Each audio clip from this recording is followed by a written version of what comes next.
नमस्कार, आप सुन रहे हैं जागरण खबरनामा। मैं हूं आपके साथ में सुरभि लवानिया। ये शुरुआत करते हैं आज दिन भर की सभी खास खबरों की, लेकिन उससे पहले एक नजर सुर्खियों पर। अमित शाह बोले, पटना में विपक्षी एकता सिर्फ फोटो सेशन। जम्मू में कहा 2024 में मोदी 300 से ज्यादा सीटें लाकर तीसरी बार बनेंगे पीएम। मध्य प्रदेश में अगले 3 दिन तक होगी भारी बारिश। यूपी में 5 लोगों की मौत। असम के 22 जिलों में बाढ़ से 5 लाख लोग प्रभावित। जम्मू कश्मीर के कुपवाड़ा में 5 आतंकी ढेर। अमित शाह के दौरे के बीच घुसपैठ की कोशिश रही नाकाम। विनेश बजरंग और साक्षी को ट्रायल में छूट। पहलवान योगेश्वर दत्त भड़के, बोले क्या धरने का मकसद यही था। पीएम मोदी ने अमेरिकी संसद को दूसरी बार संबोधित किया। बोले भारत जल्द तीसरी सबसे बड़ी अर्थव्यवस्था बनेगा। पीएम मोदी के विजिट के दौरान न्यूयॉर्क में मिलेट्स प्रदर्शनी। रेस्टोरेंट्स के मेन्यू में मोटे अनाज शामिल। 100 करोड़ रुपए के फ्रॉड केस में टीसीएस ने 4 ऑफिसर्स को निकाला। नौकरी देने के बदले में ले रहे थे रिश्वत। आईआईटी कानपुर की पहल। टॉप 100 जेईई एडवांस्ड रैंकर्स के लिए शुरू होगी 10 स्पेशल स्कॉलरशिप। 12.19 करोड़ की प्रॉपर्टी की मालकिन बनी सुहाना खान। अलीबाग में 1.5 एकड़ का लैंड खरीदा। पुजारा और उमेश भारतीय टेस्ट टीम से बाहर। वेस्टइंडीज दौरे पर जायसवाल, गायकवाड़ और मुकेश को मौका। इसी के साथ आइए जानते हैं खबरों को विस्तार से। बिहार की राजधानी पटना में विपक्षी एकता बैठक पर गृह मंत्री अमित शाह ने तंज किया है।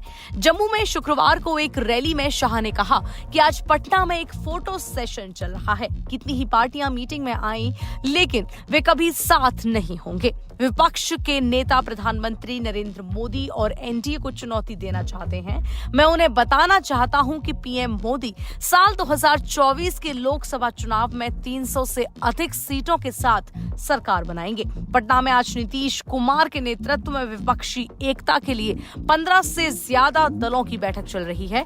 ये दल 2024 में प्रधानमंत्री नरेंद्र मोदी के खिलाफ संयुक्त विपक्षी मोर्चा बनाने के उद्देश्य के साथ सीएम हाउस में बैठक कर रहे हैं। भारत में 7 दिन देरी से आया मानसून बिहार पहुंच गया है। अगले 3 दिनों में मानसून के मध्य प्रदेश, छत्तीसगढ़ और उत्तर प्रदेश में पहुंचने की संभावना है। मौसम विभाग ने मध्य प्रदेश में 26 जून तक भारी बारिश का अलर्ट जारी किया है। वहीं यूपी में 24 घंटे में बारिश की वजह से 5 लोगों की मौत हो गई है। असम में बारिश के चलते आई बाढ़ से 5 लाख के करीब लोग प्रभावित हुए हैं। 1366 गांव पानी में डूब गए हैं। बाढ़ के चलते 14,000 हेक्टेयर से ज्यादा फसल पानी में डूब गई है। वहीं असम में बजली, बक्सा, बारपेटा, विश्वनाथ, बोंगाई गांव, चिरांग, दरांग, धेमाजी, धुबरी, डिब्रूगढ़, गोलाघाट समेत 22 जिले सबसे ज्यादा प्रभावित हुए हैं। जम्मू कश्मीर के कुपवाड़ा में शुक्रवार सुबह आर्मी और पुलिस के जवानों ने 4 आतंकियों को मार गिराया। वे पाकिस्तान से भारतीय सीमा में घुसपैठ करने की कोशिश कर रहे थे। सुरक्षा बलों ने माछिल सेक्टर के काला जंगल में सर्च ऑपरेशन के दौरान लाइन ऑफ कंट्रोल यानी कि एलओसी के पास उन्हें ढेर कर दिया। आतंकियों के पास से हथियार और गोला बारूद बरामद किए गए हैं। उनकी पहचान की जा रही है। इससे पहले 16 जून को कुपवाड़ा में ही 5 आतंकवादी मारे गए थे। इसके अलावा 13 जून को सुरक्षा बलों ने माछिल सेक्टर में 2 आतंकियों को मार गिराया था। इस तरह 10 दिनों में कुल 11 आतंकियों को ढेर किया गया है। इधर केंद्रीय गृह मंत्री अमित शाह शुक्रवार को अपने दौरे पर जम्मू कश्मीर पहुंचे।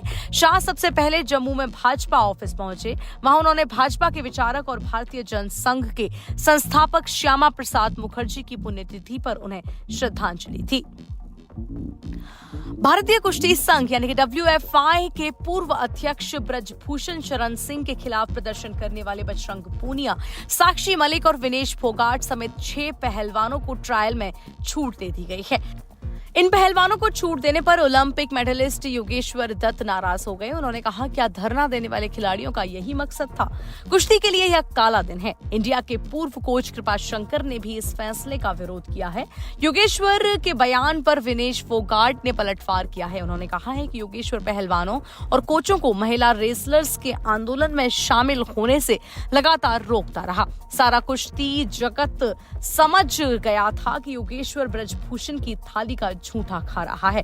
योगेश्वर ने महिला पहलवानों के नाम ब्रजभूषण और मीडिया को लीक किए। प्रधानमंत्री नरेंद्र मोदी ने गुरुवार देर रात अमेरिकी संसद को दूसरी बार संबोधित किया। इस दौरान अमेरिकी सांसदों ने तालियों की गड़गड़ाहट के साथ उनका स्वागत किया। पीएम मोदी ने अपने भाषण की शुरुआत में संसद को धन्यवाद दिया। भारत और अमेरिका के रिश्तों पर बोलते हुए उन्होंने कहा कि एआई का मतलब है अमेरिका और इंडिया। पीएम के पूरे भाषण के दौरान उन्हें अमेरिकी संसद में 14 बार स्टैंडिंग ओवेशन मिला। पीएम मोदी ने कहा कि भारत और अमेरिका पर मार्टिन लूथर किंग और गांधी का प्रभाव है। पीएम मोदी ने यह भी कहा कि भारत लोकतंत्र की जननी है। हमारे यहाँ 2500 पार्टियां हैं, हमारी 22 ऑफिशियल भाषाएं हैं, हमारे हजारों बोलियां हैं और हर 100 मील पर खाने का तरीका बदल जाता है। भारत में विविधता जिंदगी जीने का प्राकृतिक तरीका है। भारत जल्द ही दुनिया की तीसरी सबसे बड़ी अर्थव्यवस्था बनेगा।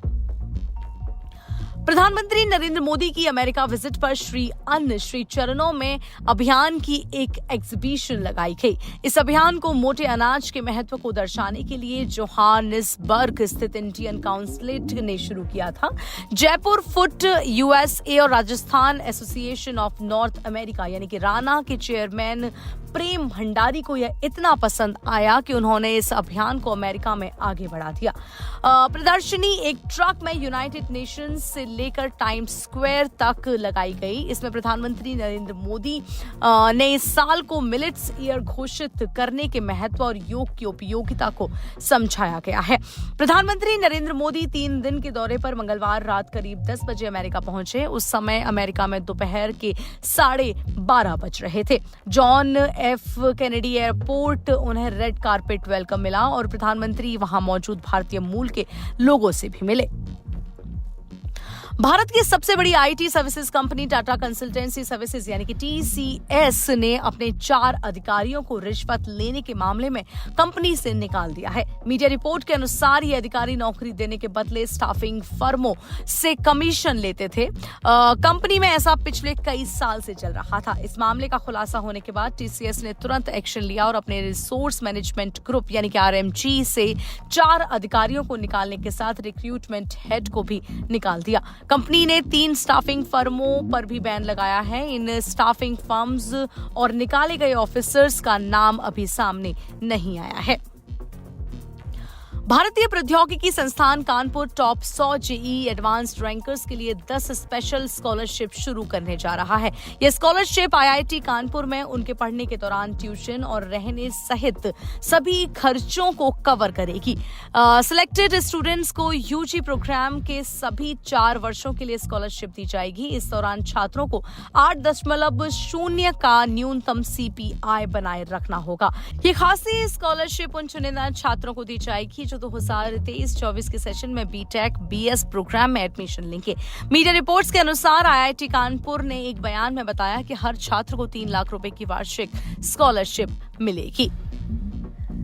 शाहरुख खान की बेटी सुहाना खान ने 23 साल की उम्र में 12.91 करोड़ रुपए की प्रॉपर्टी खरीद ली है। इंडस्ट्री में अक्सर देखा जाता है कि एक्टर्स 1-2 फिल्में करने के बाद प्रॉपर्टी वगैरह खरीदते हैं। यहाँ सुहाना ने डेब्यू से पहले ही इतनी महंगी संपत्ति खरीदी है। सुहाना की ये प्रॉपर्टी महाराष्ट्र के फेमस अलीबाग आइलैंड पर है। सुहाना की इस प्रॉपर्टी का एरिया 1.5 एकड़ में फैला हुआ है, जिसमें 2218 स्क्वायर फीट में एक घर भी बना हुआ है। इसके कागजात पर फार्म लैंड लिखा हुआ है, जिसका मतलब ये हुआ कि जमीन खेती करने के लिए ली गई है। सुहाना की इस प्रॉपर्टी की रजिस्ट्री 1 जून को हुई है। सिर्फ स्टाम्प ड्यूटी के लिए 77.46 लाख रुपए खर्च किए गए हैं। सुहाना ने ये प्रॉपर्टी 3 बहनें अंजलि, रेखा और प्रिया खोट से खरीदी है, जिन्हें ये प्रॉपर्टी विरासत में मिली थी। वेस्ट इंडीज के खिलाफ अगले महीने होने वाली 2 टेस्ट मैचों और वनडे सीरीज के लिए भारतीय टीम की घोषणा हो गई है। बल्लेबाज चेतेश्वर पुजारा और तेज गेंदबाज उमेश यादव को टेस्ट टीम से बाहर कर दिया गया है। वहीं मोहम्मद शमी को आराम दिया गया है। युवा बल्लेबाज यशस्वी जायसवाल और ऋतुराज गायकवाड़ को जगह मिली है। वहीं तेज गेंदबाज नवदीप सैनी की वापसी हुई है। अजिंक्य रहाणे को टेस्ट सीरीज के लिए उप कप्तानी की जिम्मेदारी मिली है। वर्ल्ड टेस्ट चैंपियनशिप फाइनल में 18 महीने बाद टीम इंडिया में रहाणे की वापसी हुई थी। रहाणे ने वर्ल्ड टेस्ट चैंपियनशिप के फाइनल में 79 और 46 रन की पारी खेली थी। इसी के साथ आज के खास खबरों के सिलसिले में इतना ही। देश और दुनिया की खास खबरों के लिए सुनते रहिए जागरण पॉडकास्ट का एक खास कार्यक्रम जागरण खबरनामा। मैं सुरभि लेती हूँ आपसे विदा। फिर मुलाकात होगी देश और दुनिया की खास खबरों की सिलसिले के साथ। तब तक के लिए खुश रहिए, मुस्कुराते रहिए, अपना ख्याल रखिए और अपनों का ख्याल रखिए।